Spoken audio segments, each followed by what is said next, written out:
지난주에는 예수님께서 거라사 지방에 가셔서 귀신 들렸던 사람을 고쳐주신 말씀을 배웠죠.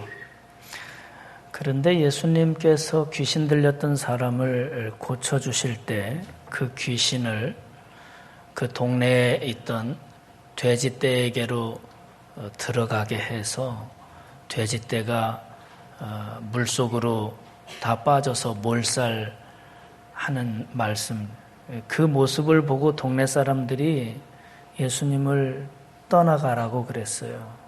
우리 동네에서 계시면 안 되겠다. 그래서 예수님은 그 거라사 지역에서 더 이상 어떤 말씀의 가르침이나 또 어떤 하나님의 능력을 베풀질 못하셨죠.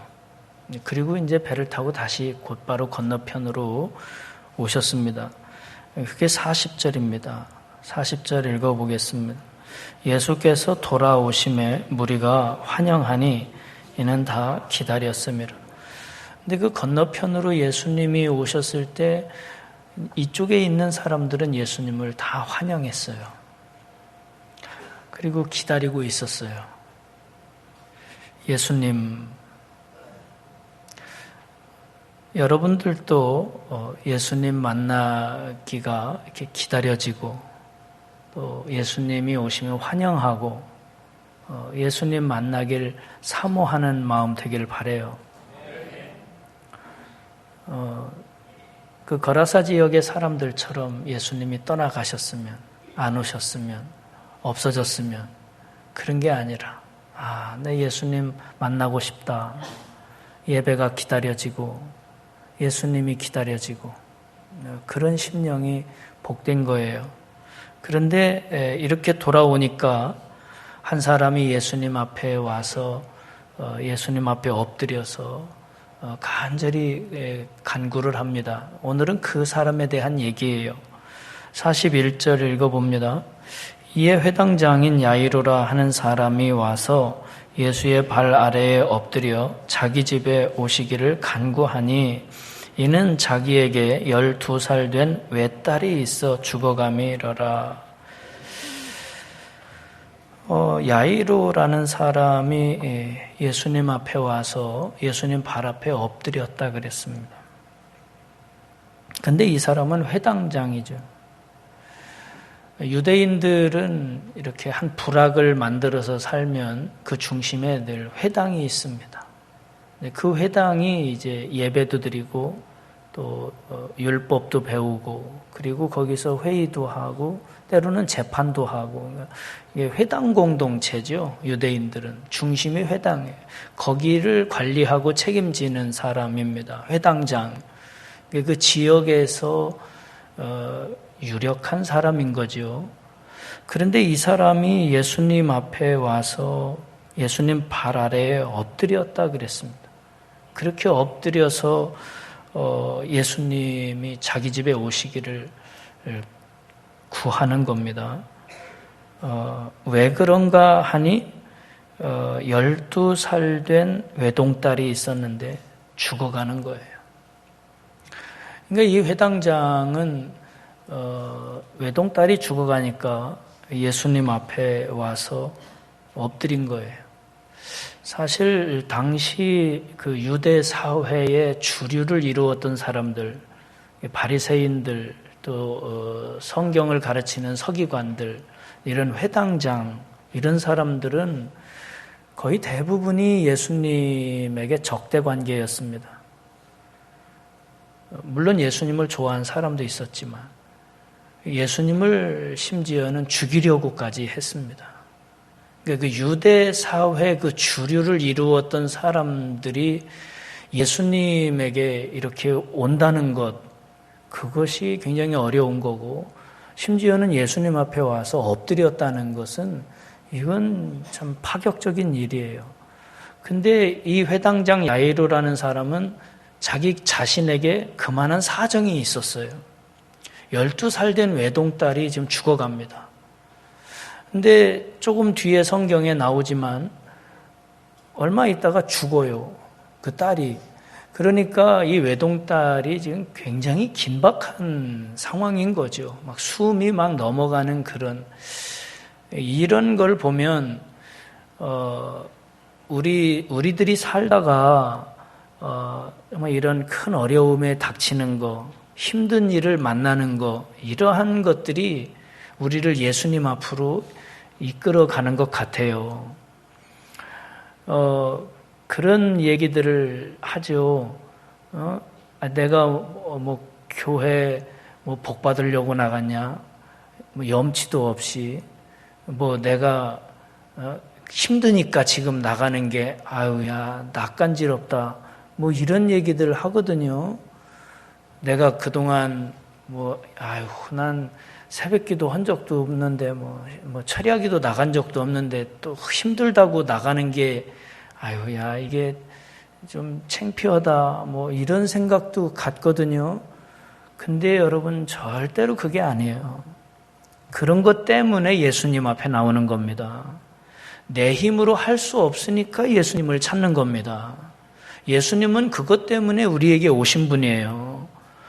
우리가 할 수 없는 일, 우리 힘으로 도저히 안 되는 일, 그걸 도와주러 오신 분이고 우리를 구원하러 오신 분입니다. 예수님이.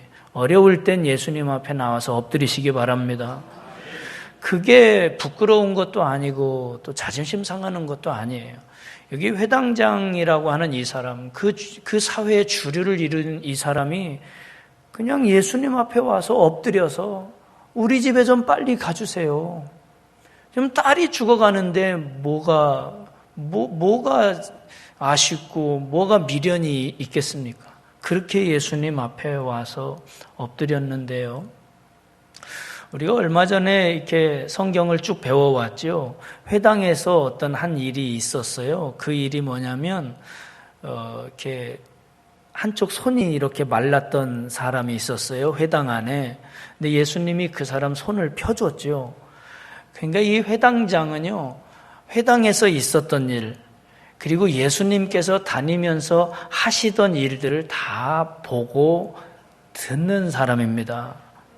여러분, 우리가 말씀도 듣고 또 예수님이 하신 일을 보고 그걸 내가 믿고 영접하는 것이 축복입니다. 들어도 거부하는 사람이 있고요. 보고도 안 믿는 사람이 있습니다. 그래서 예수님은 착하고 좋은 마음이 되라. 그런 거예요. 그래가 열매가 있다. 그런 걸 보면 이 회당장 야이로라는 사람은 예수님을 향하여 좋은 마음이었던 것 같아요. 내가 예수님께 나가야지. 예수님께 간구해야지. 그래서 예수님에게 와서 이제 간구합니다. 그랬더니 41절, 42절 끝에 보면 예수님이 가실 때에 그랬죠.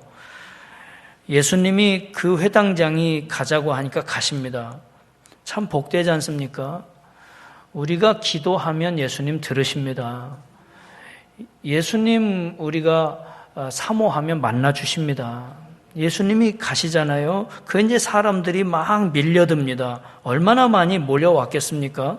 그런데 그때 그렇게 예수님을 모시고 가는데 한 여자가 예수님에게 와서 예수님 옷에 손을 대요. 근데 그 여자는 12년 동안 혈루병을 앓는 여자였어요. 그러니까 피를 유출하는 병을 가진 여자입니다. 12년 동안. 그 말씀은 다음 주에 좀 자세하게 보겠습니다. 그렇게 예수님에게 손을 대서 이 여자는 그 12년 동안 걸렸던 병이 고침을 받아요. 근데 문제는 회당장이었습니다. 이 회당장 야이로라는 사람은 구약의 율법을 잘 아는 사람이에요. 레위기에 나오는 정결법을 잘 아는 사람입니다. 구약 성경 레위기 유대인들의 정결법을 보면 여자가 유출할 때에는 성전에 들어가지를 못했어요. 부정하다 그랬습니다. 그래서 여자들이 월경할 때에는 성전에 못 들어갔어요. 여자들이 피를 흘리며 유출하는 병에 걸리면 부정한 여자라 그랬습니다. 근데 그런 여자가 예수님이 가실 때 와서 만진 거예요. 그걸 회당장이 옆에서 본 겁니다. 그러니 심각해진 거예요. 아니, 왜 하필 부정한 여자가 예수님을 만졌나?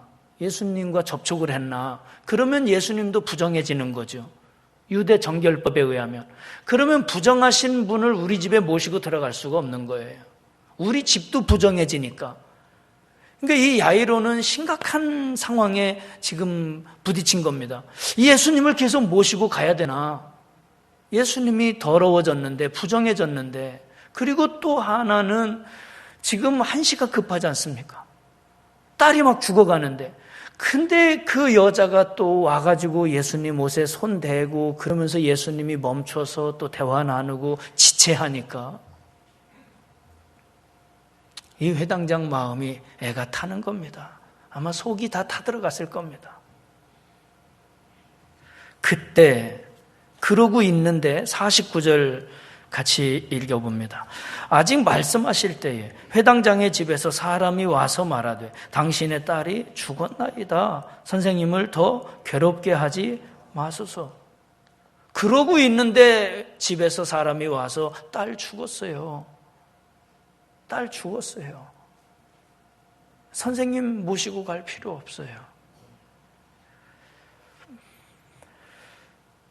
자, 여러분, 이 회당장 야이로라는 사람은요, 원래 예수님을 향하여 이렇게 장벽이 있었던 사람입니다. 유대인들이. 예수님께 가까이 갈 수 없는 그런 유대인이었습니다.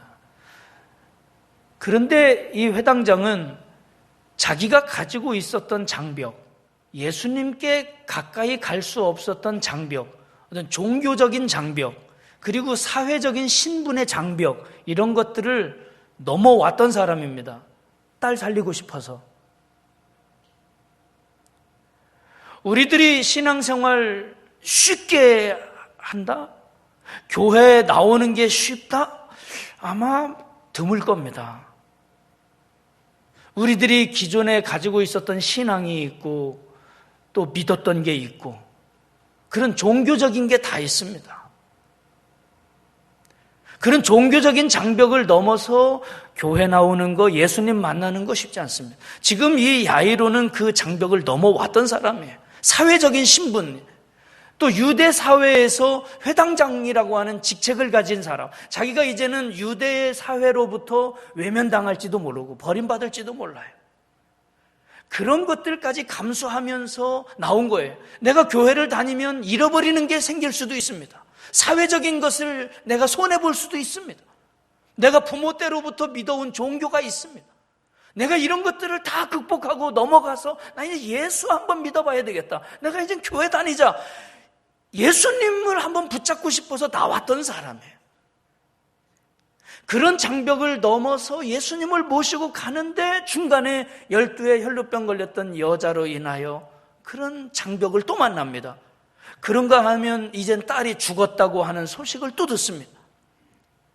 우리가 교회 나오면 예수님 믿고 신앙생활하면 내 어려운 문제를 주님이 해결해 주실 거야. 도와주시겠지. 이런 거는 좀 내가 기도해서 해결받아야지. 근데 해결되는 게 아니라 오히려 더 큰 장벽이 가로막고 있는 이때에 지금 회당장 야이로는 이 심각해진 겁니다. 예수님 계속 모시고 가야 되나? 부정해진 이분을 과연 모시고 가야 되나? 이미 딸이 죽었는데 아이 뭐 이제 끝났네? 우리들이 교회 다니면서 신앙생활하면서 만나는 장벽들입니다.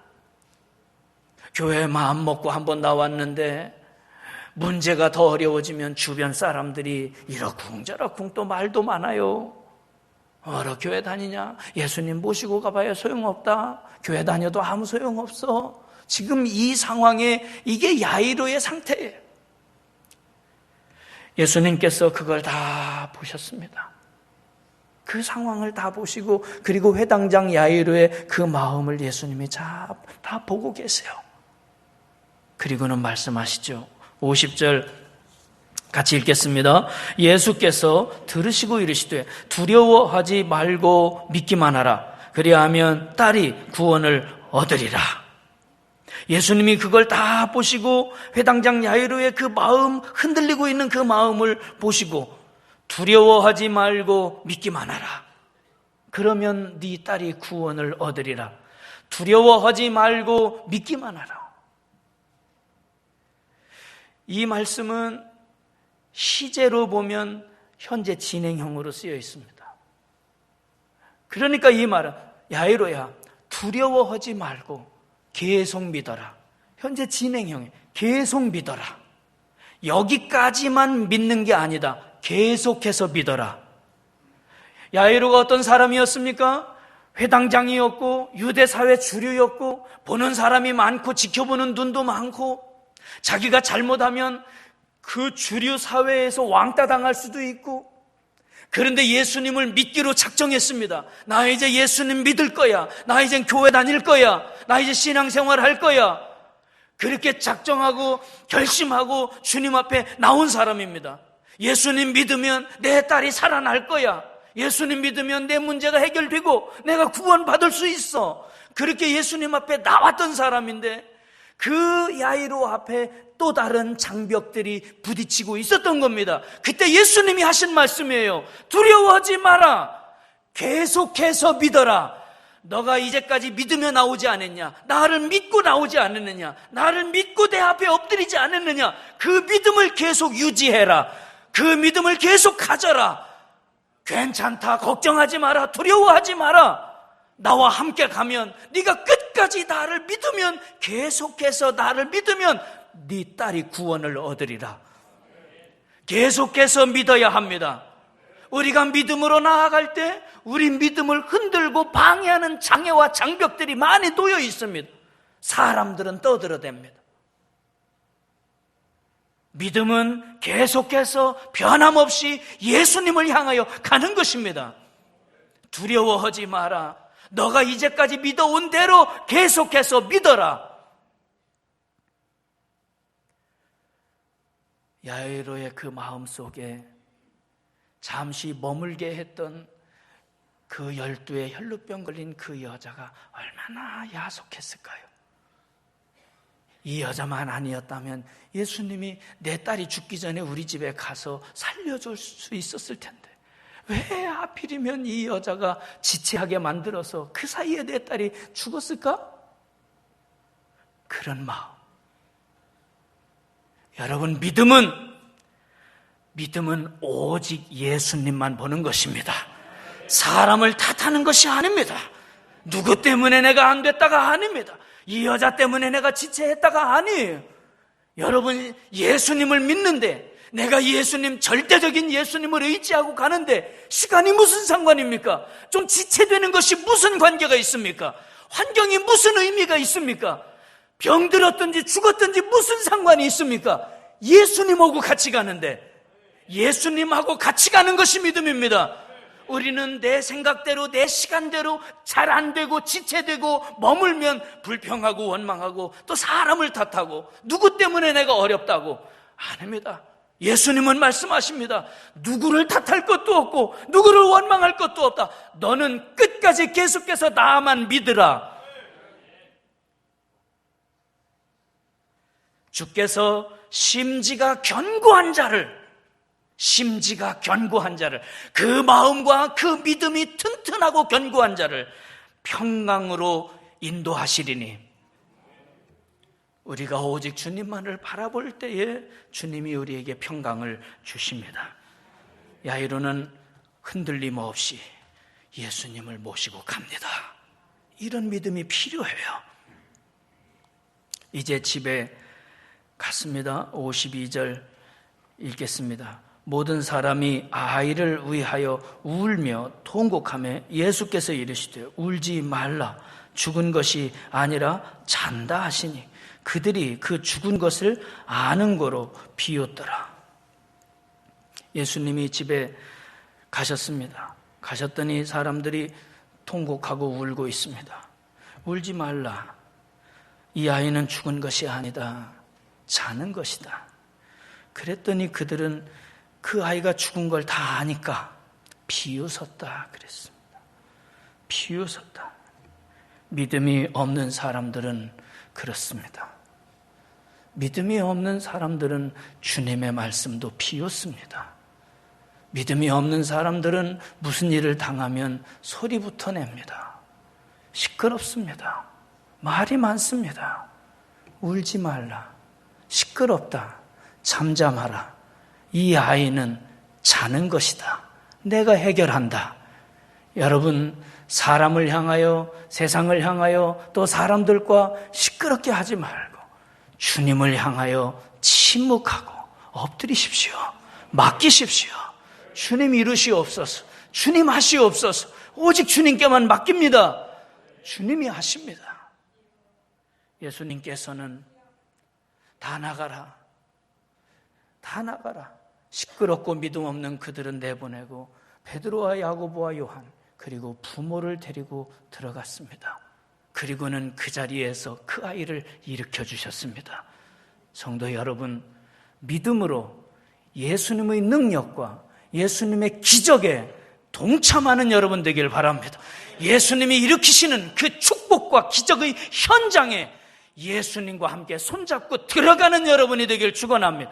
시끄럽다, 이제는 나가라 하고 외면받는 사람이 아니라 주님과 함께 그 기적의 자리에 동참하는 우리가 되어야 합니다. 믿음의 사람이 되어야 합니다. 예수님께서 그 아이의 손을 잡고 일으키셨습니다. 이제는 일어나라. 아이야, 이제는 일어나라. 그 아이가 일어나서 음식을 먹습니다. 부모님이 좋아합니다. 아이야, 아이야, 이제 일어나라. 예수님은 부정해지신 것도 아니었습니다. 예수님의 손은 능력의 손이었습니다. 예수님의 손은 창조의 구원의 손길이셨습니다. 예수님이 그 능력의 손으로 그 아이의 손을 잡을 때 죽었던 그가 살아났습니다. 오늘 주님의 손을 잡고 일어나시기를 축원합니다. 믿음으로 다시 일어나기를 축원합니다. 생명의 주님께서, 능력의 주님께서 오늘 우리를 향하여 손을 내미셨습니다. 그 주님의 손을 잡으십시오. 주여, 나를 살려주십시오. 나 일으켜주십시오. 나 고쳐주십시오. 주님과 함께 가겠습니다. 계속해서 믿음으로 가겠습니다. 어떤 장벽이 와도 흔들리지 않겠습니다. 주여, 내 손을 잡아 일으켜 주옵소서. 주님 손잡고 일어나기를 축원합니다. 기도하겠습니다. 거룩하신 주님, 능력의 주님이시여, 오늘 저희들이 주님 앞에 나왔사오니 전능하신 주님 앞에 나의 손을 내미오니 주님 앞에 엎드리오니 저희들의 손을 잡아 일으켜 주시옵소서. 우리에게 능력의 손으로 안수하여 주시옵소서. 소녀를 살려주신 것처럼, 일으켜 주신 것처럼 나를 고쳐주시고 나를 살려주시고 일으켜 주옵소서. 다시 일으켜 주옵소서. 우리 가정을 살려주시옵소서. 우리 자녀들을 살려주시옵소서. 하나님, 우리를 고쳐주시고 새롭게 하여 주옵소서. 이제는 잠자는 신앙에서, 죽었던 신앙에서 다시 일어나게 깨워주시고 일으켜 주옵소서. 계속해서 변함없이 흔들림 없이 주님 바라보고 주님만 믿고 나아가는 저희들 되도록 이 시간 붙잡아 주옵소서. 예수님의 이름으로 기도하옵나이다. 아멘.